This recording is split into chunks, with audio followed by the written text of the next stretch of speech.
those who have spared their time to come here and share their views about Jaramogi with us today.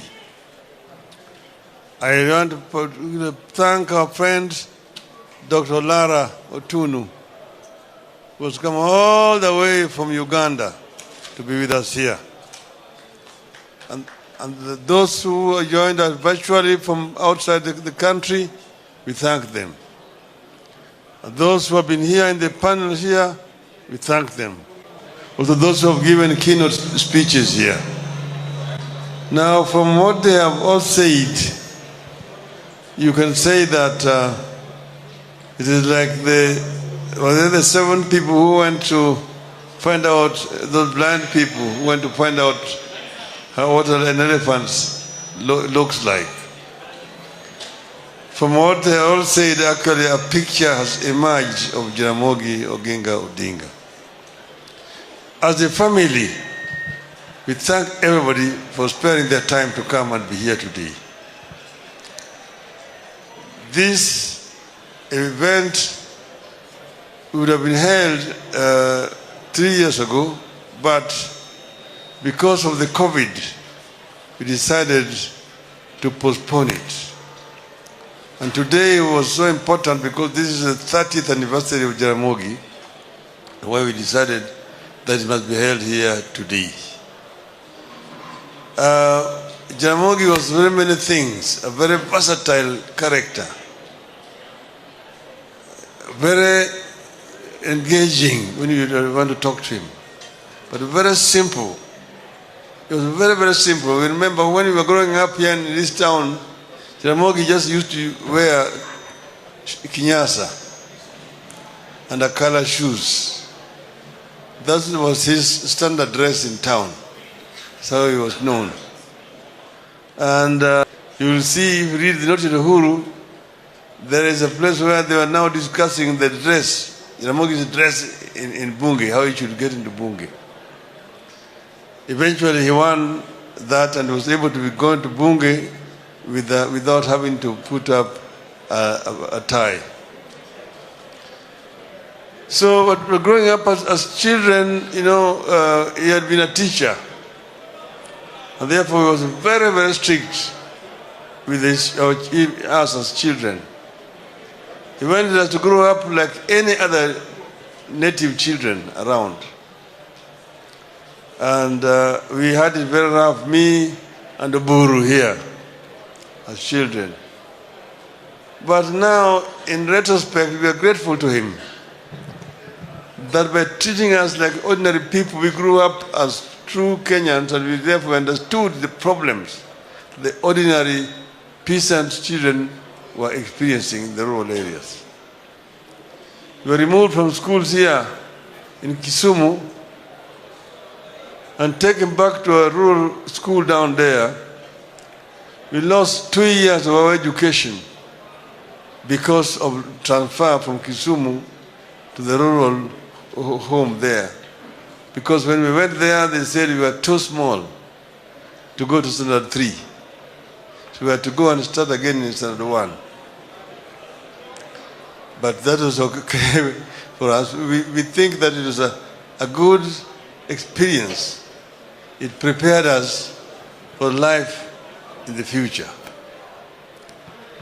But Jaramogi, this other aspect of Jaramogi which has not been properly appreciated. Jaramogi the teacher.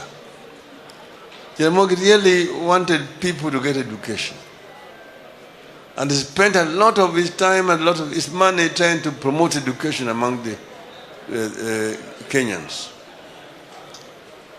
At the time he died, there were 54 children in different stages of education. Some were in nursery, primary, secondary, and university, whom he was sponsoring.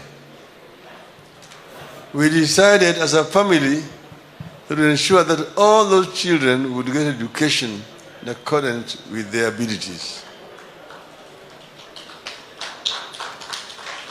And through the foundation, we raised money and we ensured that all the 54 children Jaramogi was sponsoring got education. It was a time when there was nothing like CDF. So, but we managed to ensure that these children got education. Some we sent abroad to universities. No one of Jaramogi. But he had started this thing much earlier. When he resigned from teaching in Maseno and came and set up a business here, he was helping very many students who wanted to go abroad. And when he now became the chairman of the Care of Luo Union, he now actually institutionalized it. Very many students who went abroad in those days got support from Luo Union. And when he went on a trip, he had been invited to go to India. What happened is Jaramogi had constructed a building in the center of the town here. He called it Ramogi House. And that building was completed in 1951. So in 1952, he invited the governor. He wrote a letter to the governor through the PC to come and officially launch or open the building. The reply came back that the town center is not for Africans, natives. That Africans should go and build in the native reserves. The town center is only for Europeans and Asians. So that is noted to Uhuru. You can read it there. So after that rejection, he now wrote to the Indian High Commission. By that time, India had attained independence and had posted a High Commissioner here in Nairobi who was representing the whole of Eastern Africa. It was called Sir Apa Sahib Pant. So Apa Sahib Pant accepted the invitation to come. So he came here to Kisumu to open the building. And when he looked at the building, he was so impressed that he said that people who are still struggling under colonial oppression can put up a building like this. He invited Jaramogi to go to India to see how Indians are working to reconstruct their country after independence. And that is how Jaramogi traveled to India. And in India, he spent 2 months in India. He traveled the length and the breadth of India, met so many people, the Minister of Education, the Minister for Culture, the Minister for Industries. He toured from Bombay to Delhi, to Bangalore, to Chennai, to Calcutta, to Srinagar, all part of India. Some by train, by road, by air. And when he came back, he wrote a book in Luo. It was called Dueche Areo e India. 2 months in India. He recorded everything that he had seen in India. That book was later on translated by an Indian friend of him, Ambubai Patel, into English. And the copies are available there. You can buy them. 2 months in India are available there. Noted Huru is also available there. Flames of Freedom is also available there. Anybody who wants can buy. In that book, he was so impressed. He met with the then Indian Prime Minister, Jawaharlal Nehru. And they had long discussions. And he signed an agreement there with the Indian government that he could send Kenyan students to go and study in India. So long as they get transport to go to India, they would get Indian government scholarship to study for free in Indian universities. So Jaramogi then came here and recruited Kenyans to go and study in India. He opened an office in that building called Jivan Bharat building where the Indian High Commission was, and put a Kenyan who had come from India at that time called Olwande Kodul as the secretary. To that scholarship program, many Kenyans went to study in India from 1953, 4, 5, 6, all that. People like from here, I can give you some names. Odinga Mamu, Omolo Kero, Tomo Kelo Dongo, Odero Joey, Akoko Mboya, Mauro Keyo, and out there, Joe Karanja, who became the first High Commissioner in London, Vice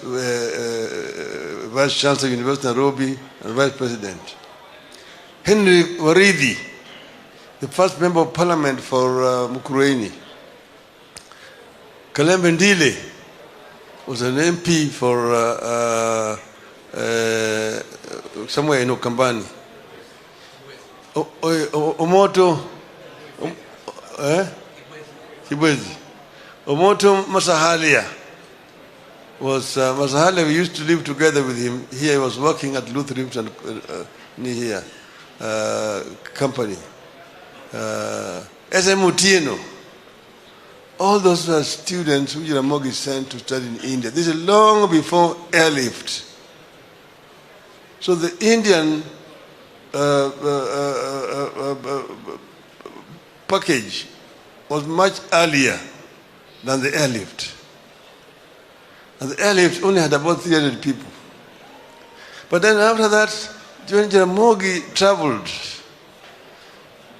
to the Eastern European countries. First, Jaramogi had gone on to attend a conference in Tokyo, Japan, a World Peace Conference. When he was at that conference in Tokyo, he met with the Chinese delegation. The Chinese delegation invited him to go and visit China, and he accepted. That is how Jaramogi went to the East. When he went to China, they went first to Shanghai. From Shanghai, they went to Peking, those days, now Beijing. And he met with Mao Zedong and Xu Enlai.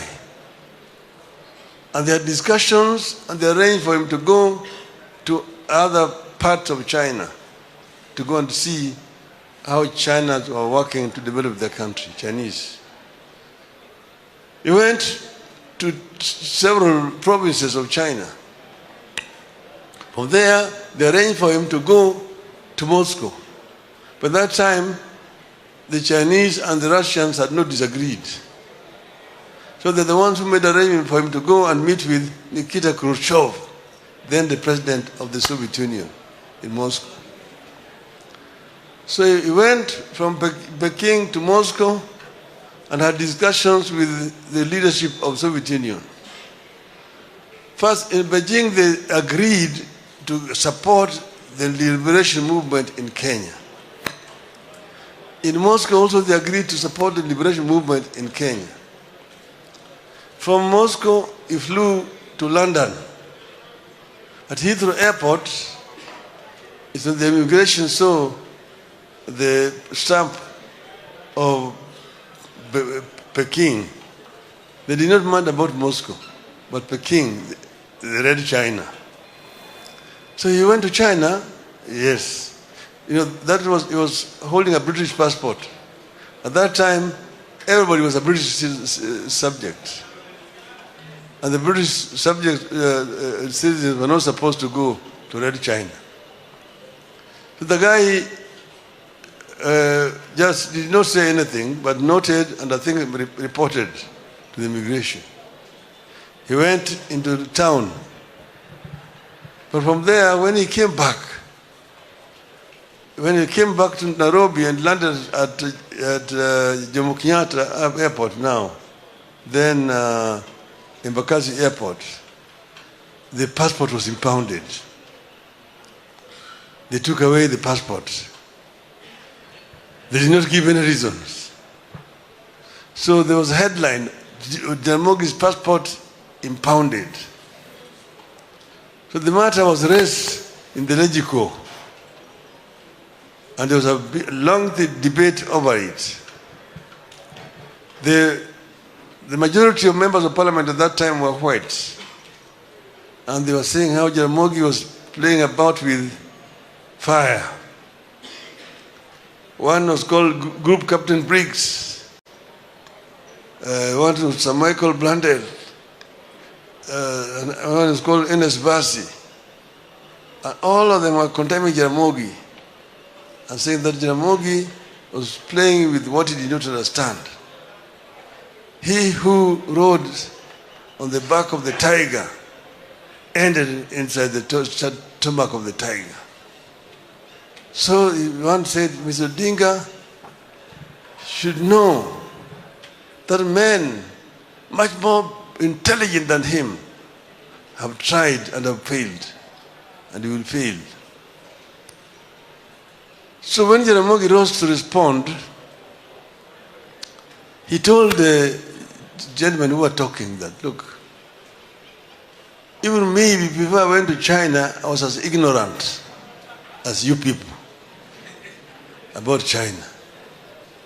But what I saw in China was an eye-opener to me.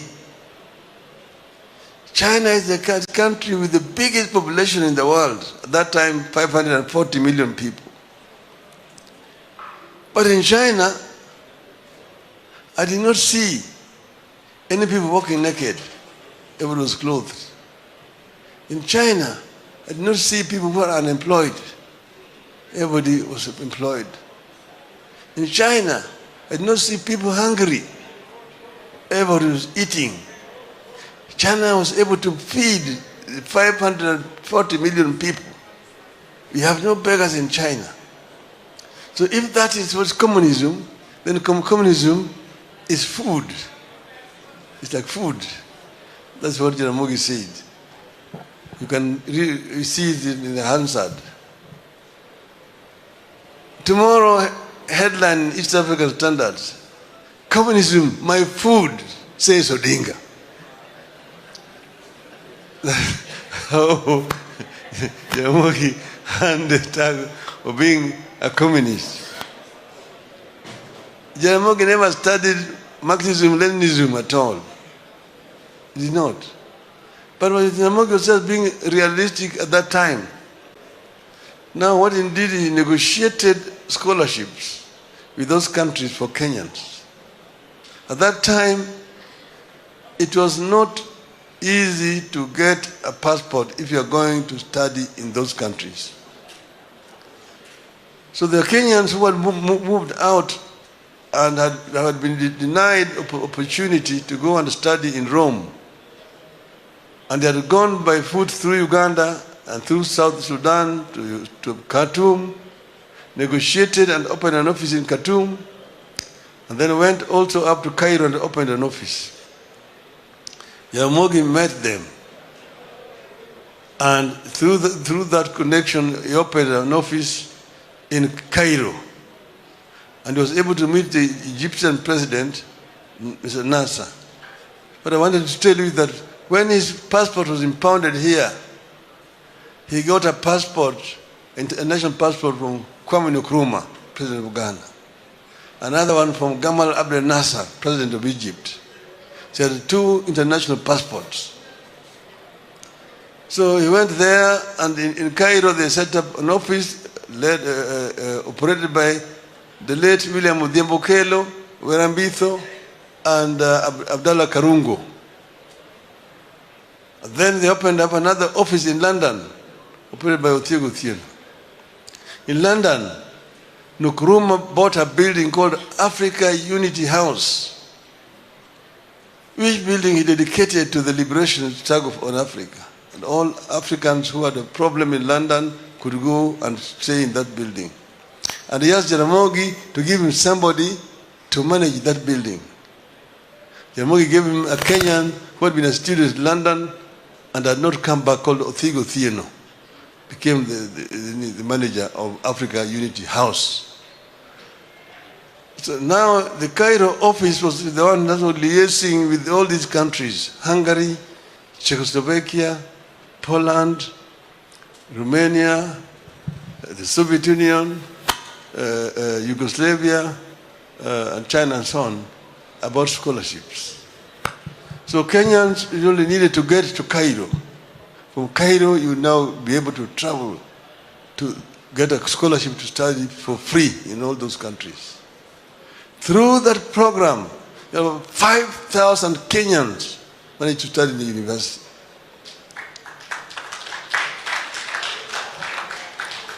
That was Jaramogi's initiative, which has never been recognized or appreciated, because people highlight only the 300 or so people who were taken by airlift and from Mbagazi to New York.